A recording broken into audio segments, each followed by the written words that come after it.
Welcome back to the Battery Podcast. I'm Aidan, And I'm Jack. and we're here with just a quick one for you this Thursday morning. No special guest. I think that'll be coming a little later, but we just wanted to talk about the All-Star rosters, which dropped this week, and just give a little mid-season reflection on the Cannons and the league as a whole. So, um, I guess we'll just get into it. Cannons have six all players named to the All-Star team. We had at attack Asher Nolting, Marcus Holman. At the midfield, we had Matt Campbell, Ryan Drenner. We had Garrett Epple from the defense, and then Colin Kirsten goal. So every position pretty well represented for the Cannons.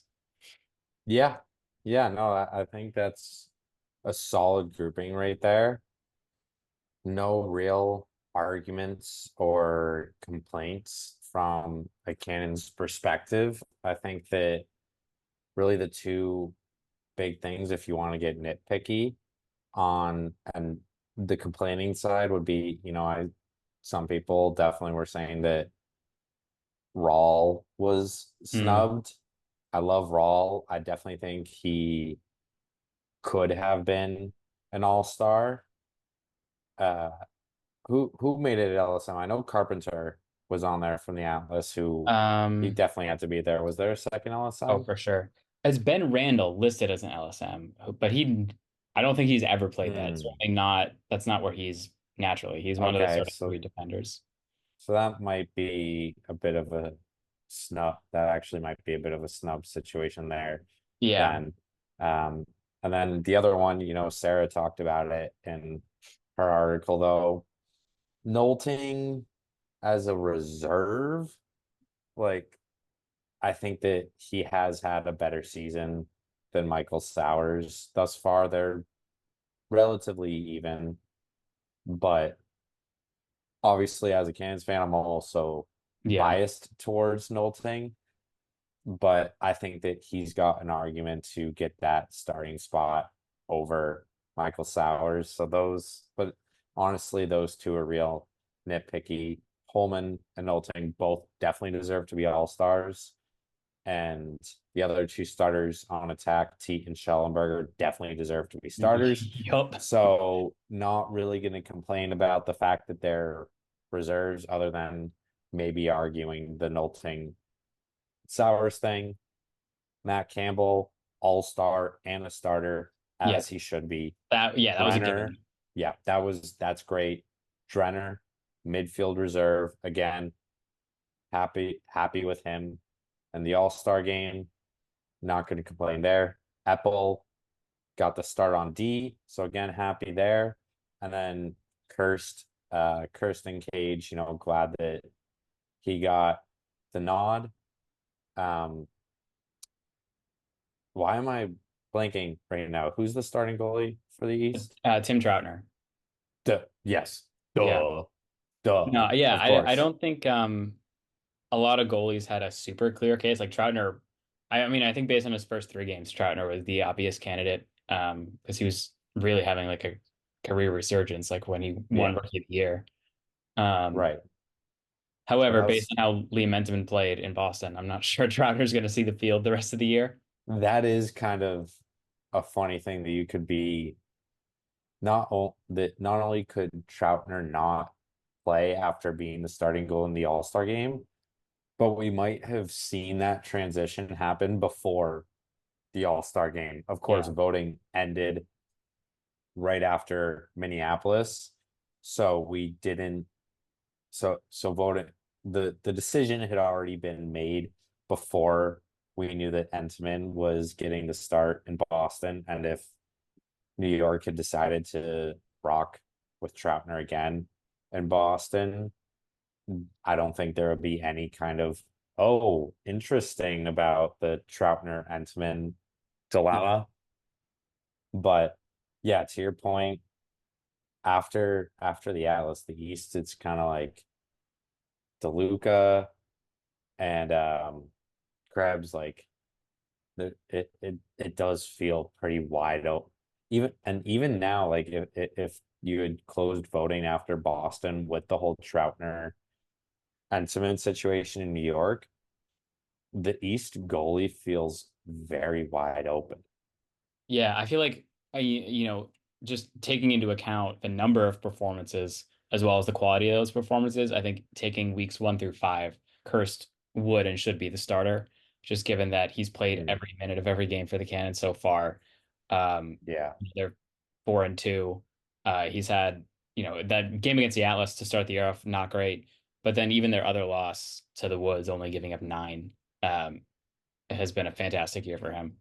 Um, Yeah, Kirst has been having a great year, and we made the point when we recapped that Atlas loss. We didn't that they didn't dress the faceoff guy. They were putting two omids on the wing. The Atlas offense was just going nuts. I think it was 40 something or 50 shots that Kirst faced. Of course you're gonna let up a couple. I think he was at like 43 or 40 something save yeah. percentage. So obviously not great.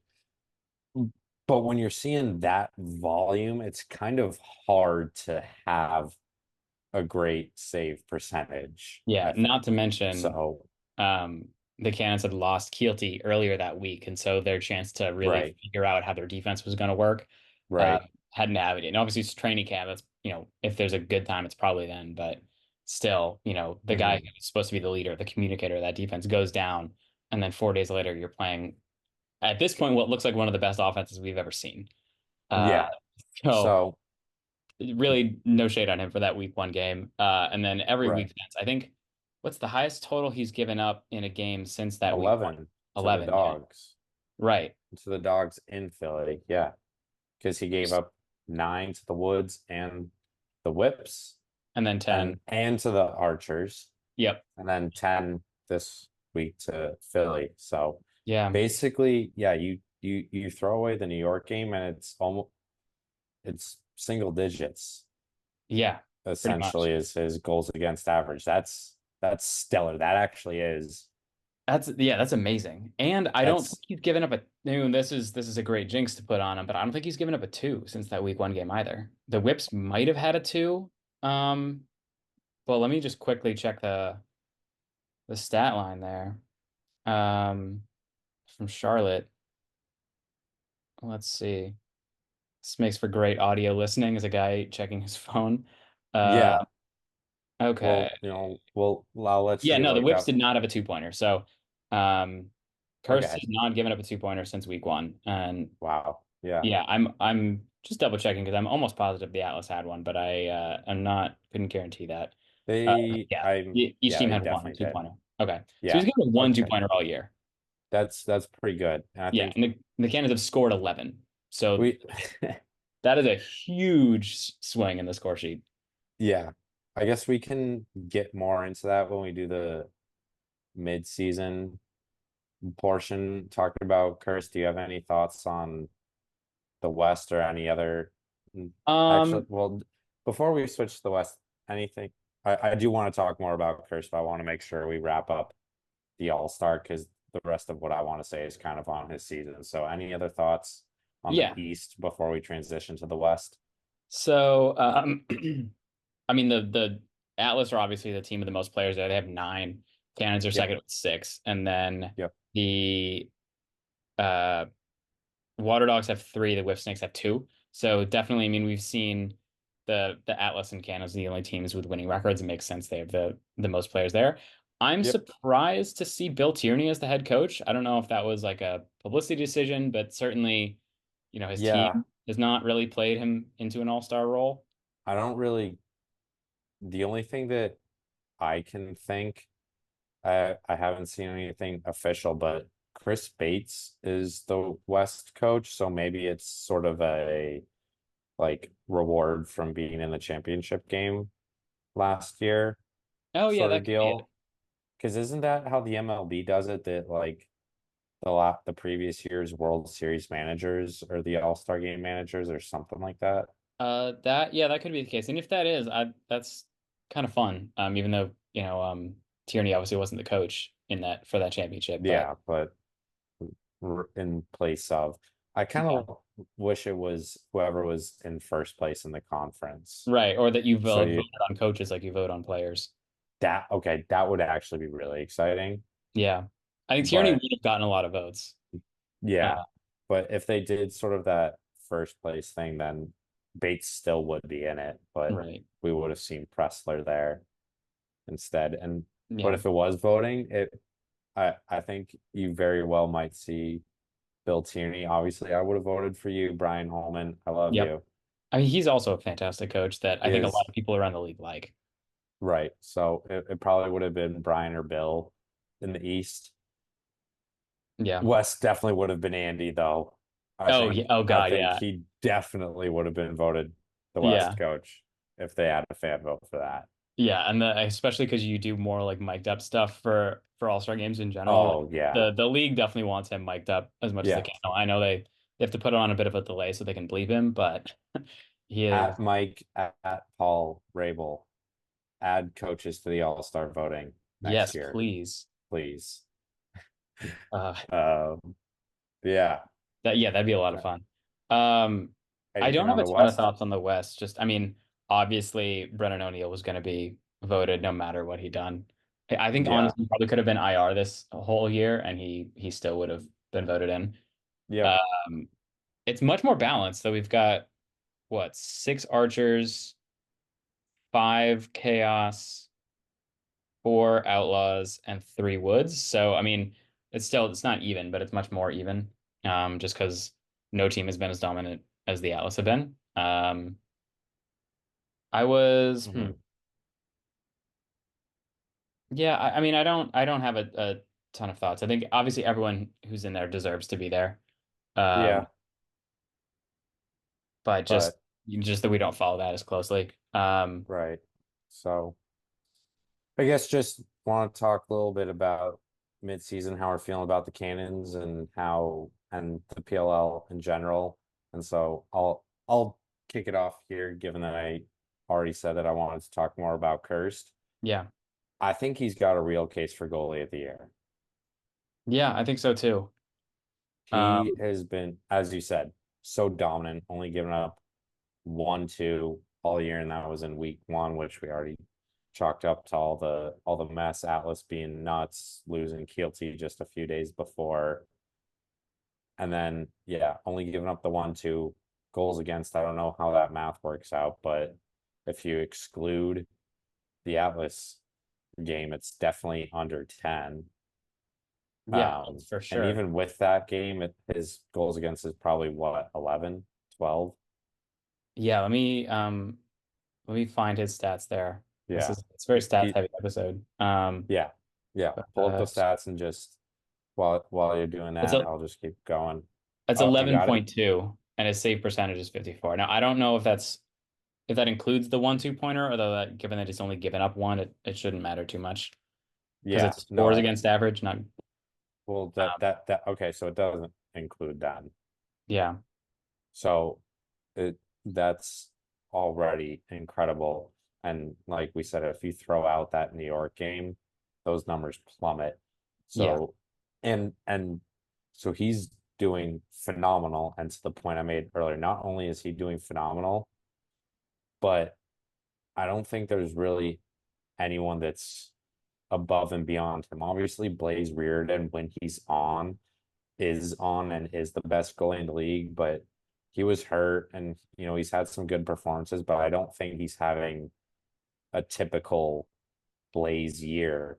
And so outside of that, I mean, what do you have? You have the Troutner Entenmann question now in New York, so that's not a given, even though they're so good.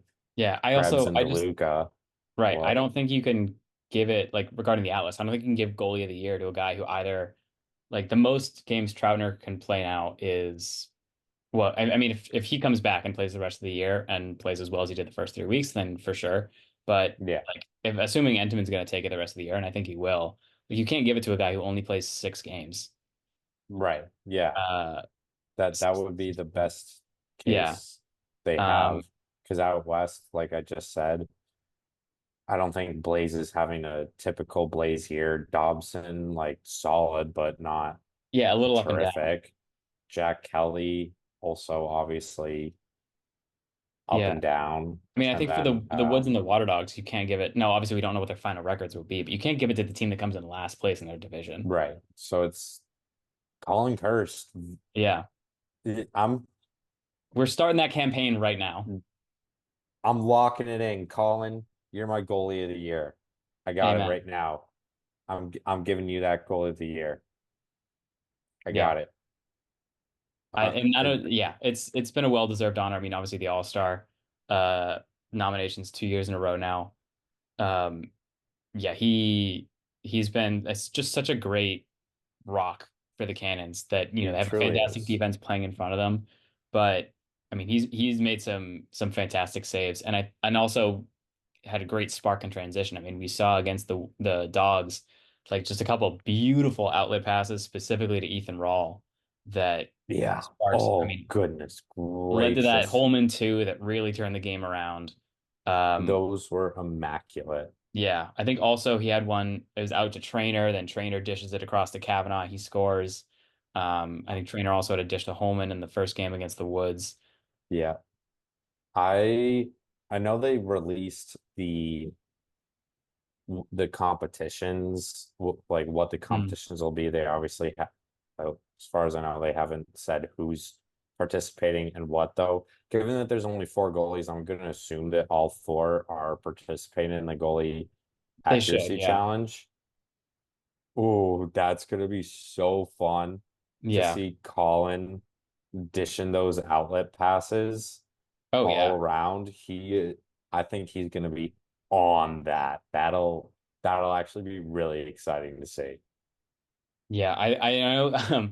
Sometimes the goalie challenges look pretty miserable. Like I remember one year or a couple years they've had like a 2 point saving challenge, and it's just like Perkovic and Ryan Brown just unloading from beyond the arc, and it's like Ugh, congrats, your reward for being an all-star is to face shots from the guys who shoot the hardest in the league. yeah, like So I hope there's not much of that, but yeah, the outlet passes will definitely be fun. Accuracy challenge, obviously we know Marcus Holman's going to win that yep, because he's won it pretty much every year he's competed. I think literally every year he's competed. yep. Fastest shot, I mean Newman's an all-star again, so right, he isn't. He is. Is he? Okay, yes, he is. Yep. So yeah, I So assume he's it's going to win probably that. him. We're just hoping someone else The can pride hit of Northampton. the teens. Yeah, yeah, Massachusetts boy. Um, Yeah. and then Mm. the So the Derby, which we the don't. Derby. Oh, that's the like relay race thing. That sounds Okay, interesting. yeah, that'll be Yeah, fun to watch. that'll be cool. Um, so you got any thoughts on the Cannons midway through the season? Um, For us, it's officially midway. No, more than that. We're six yeah, because the homecoming, 6 games, so we only have four in the right, back half, but close enough. It's the All-Star break. It's the midpoint of the season. yeah, Any thoughts? yeah. I think obviously it's been a good year. That Woods game was disappointing. I think that's one that we're gonna look back and think, oh, they should have won that, and hopefully it doesn't cost them. But Mhm. I think the biggest concern I have is a reliance on 2 pointers or Mhm. just it's hard to exactly put it into words because I don't think they need to score more twos than their opponents to win, even though a lot of their wins have come because of the 2 pointer. I think we saw in um the game against the Woods, their defense really press out against the midfielders around the arc and not let their players get their hands free, or like Mhm. to be able to step into one. Uh, Yeah. and I think Aslanian probably had the best opportunity, but even when I was rewatching it, it wasn't as good as I thought it was. There was a defender pretty close by, and I mean he wound up going high to high stick side on Jack Kelly, which is just, especially after the game he was already having, was not going to be good enough. Yeah. Um, the next game we had Marcus score that electric goal to tie it up. If that had been a one, I'm sure they can and still would have found a way to march back. Mhm. And then the Kavanaugh kind of gravy goal doesn't matter whether that was a one or two; it was going to have the same effect. Yeah. Um, Right. it's a fun part of the offense. Um, I, seeing the Woods kind of stifle them, I'm a little concerned that gave other teams some ideas going forward. But um, I know it's a very like they also have very smart coaches and they'll figure it out. Hopefully if defenders are pressing out more towards the midfield line against, guys like Campbell and Drenner and Holman, excuse me, then that'll free up more space for inside dodgers like Asher and Kavanaugh um, Right. to work inside and you get some ones. Hopefully, again, on better matchups or the slide comes late or whatever, and we know Asher, if you're trying to play him one-on-one, you're probably going to lose. Exactly. Yeah, I agree. It was curious to not see that work against the Woods. It felt like they were really trying to get the midfield, like get things going from the midfield. And overall, the Holman, I think a lot of the guys talked about it that they were feeling the pressure of the homecoming crowd. So I'm hoping to just chalk up that Woods loss to that they just were so jacked up Yeah. for it that when their initial plan didn't work, they weren't able to really adapt. Hopefully, going forward, they can adapt if things don't work in that situation. If they press out on the midfield and we're not getting those shots on the run or those twos that Asher just goes to work inside. I Yep. mean, that that's what he does. And so I think that it's definitely not a cause for concern for me right now. It's just something to keep an eye on. The other thing for me, like overall, I'm very happy with where Oh, they are. absolutely. I'm obviously 4-2. They technically are the 3 seed because of the Atlas being so good, but technically we're the second best team in the league. But obviously, with the way that the standings work out, we would wind up being the 3 seed playing, I think, the Chaos Yeah, I or think you're our right. our sixth. So we would play if the For the season ended whips. right now. No, if the season ended right now, we would play the Chaos, and then the 4 seed would be the Outlaws, and the Yeah. 5 seed would be the Whips. Okay. And then from there, though, I would assume that it's just be I would assume that it's high seed plays low seed, which would mean that if the higher seeded teams win, 1 seed Atlas would wind up drawing 4 seed Outlaws, and 3 seed Cannons would end up playing 2 seed Archers, which is kind of weird that you have the cross conference thing. I really wish Uh, that they would just do the top 2 teams in each conference get a bye, and then number 2 and number 3 in the conferences play each other, with the winner going to play number 1 in the conference, and then have the conference champs meet in the yeah, playoffs. I think, and on it, well, But I guess you wouldn't want to do, you do want to, well, you want to reward the teams who finish first. I honestly don't know if the buy is a reward. We talked to Jeff Trainer and he said that he wants to play and other players would want to play. They don't want to buy. right, Um, but like you could almost just either see, well, doing conferences, you could have 4 games at Gillette if you wanted and just have, I guess at this like if every team made the playoffs, the Atlas play the Dogs, the Redwoods interesting. play the Archers, etc., and then the Cannons play the Whips and the Outlaws and Yeah, yeah. I don't know. I don't love the idea of every team making the playoffs, though. Yeah, I agree. I think that if they expand to 10 or 12 teams, you could then do 1v4 and 2v3 in each conference. Yeah, But but that's not that that's a few years down the that's line. not, yeah, that's not a mid-season thought. So No. for me, what I was gonna say though, that overall feeling really good where the Cannons are. The only other question for me is really the lefty attack. Obviously, Cav had a tough couple of weeks to start the season, sat him in Minnesota, gave Robinson a shot. Robinson didn't really do anything.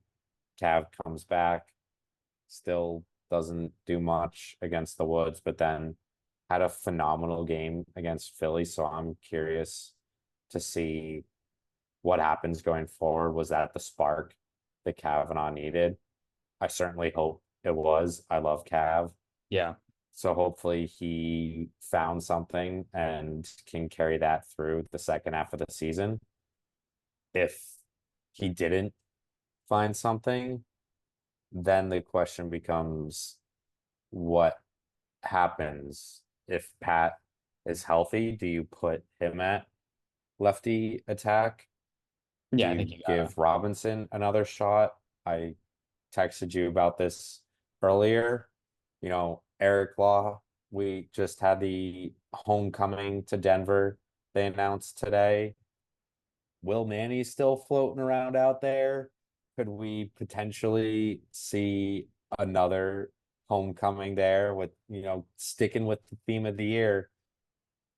Does Will Manny put on a Cannons uniform again if Cav or the left side attack, if it's not working out with the guys that are currently on the roster? Yeah.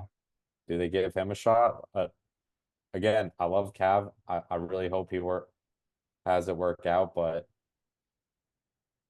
for pure nostalgic vibes, I would love to see Will Manny come back. I know you want the nostalgia so hard. I really don't think it's happening because I think he's fourth in line, right? Like Matt Kavanaugh has first dibs, and Yep. then assuming if he doesn't work or gets hurt or something, his younger brother, assuming he's Yeah. healthy, if he doesn't work, you're probably going to give Mike Robinson a shot, and then if Mike Robinson doesn't work, then you sign Will Manny. Then we can.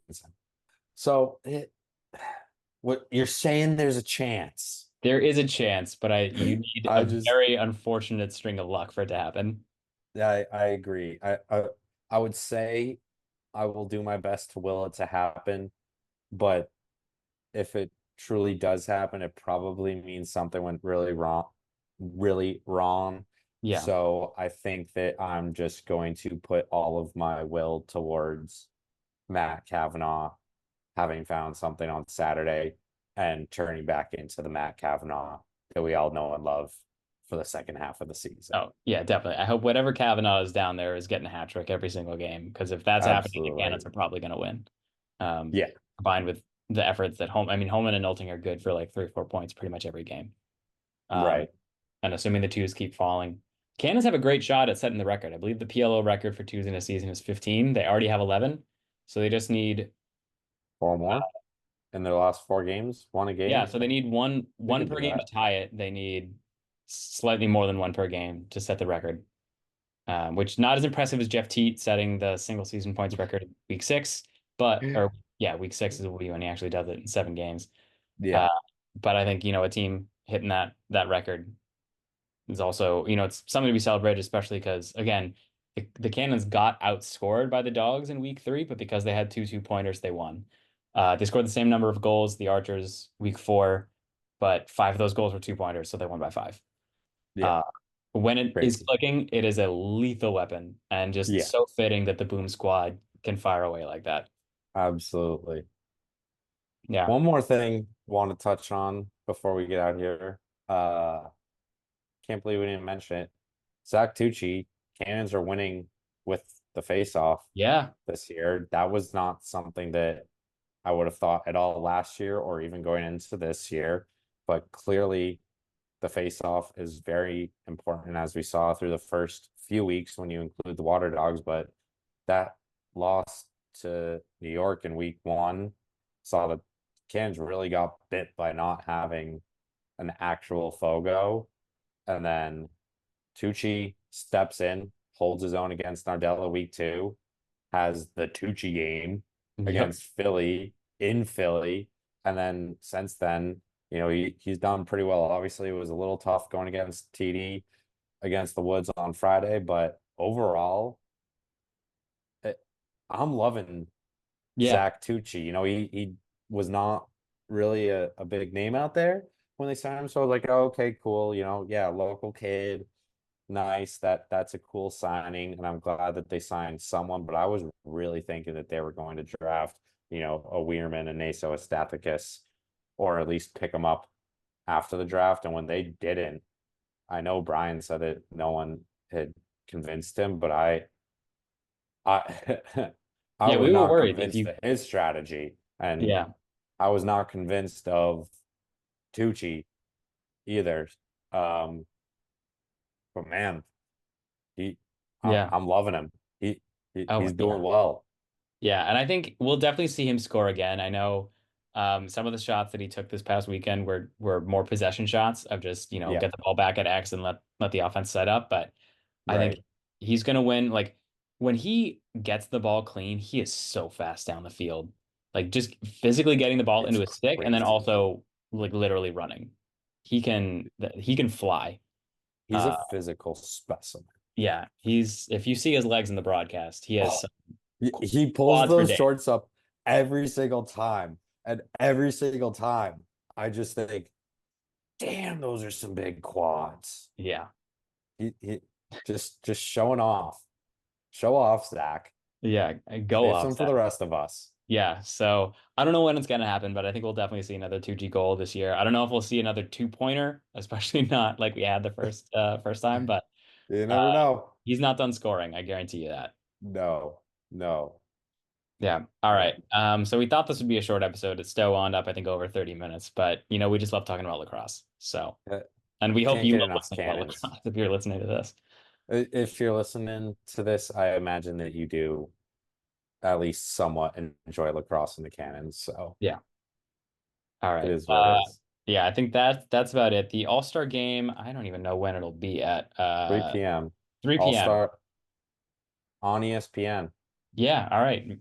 Maine. All right. So definitely we will not be having a Maine. watch party for that, but we certainly hope you give it a No. watch or the All-Star the skills competition. Skill yeah, skills competition is 1:15 on ESPN Plus, and then the game itself is at 3, and then the final for something is at halftime. I think the Fastest fastest shot. shot and something else where there's men and women competing. It might be accuracy, Okay. but they're competing against each other.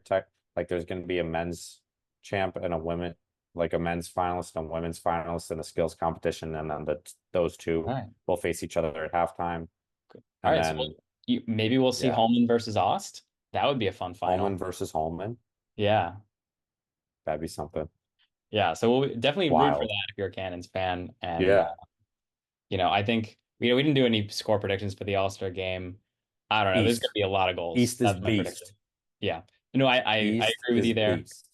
Uh, but I would say one team's definitely getting Both into the teams are 20s. gonna put up 20. Yeah. That's all I can say. Both teams will put up 20. Yeah. Especially if Teat and Schellenberg are getting to connect with Oh Michael yeah. Sowers. Oh my God, that's terrifying. I mean, I know that's literally the point of the All-Star game, but still just thinking about the players that are going to be together on the team is just nuts. Yeah, it's so much skill.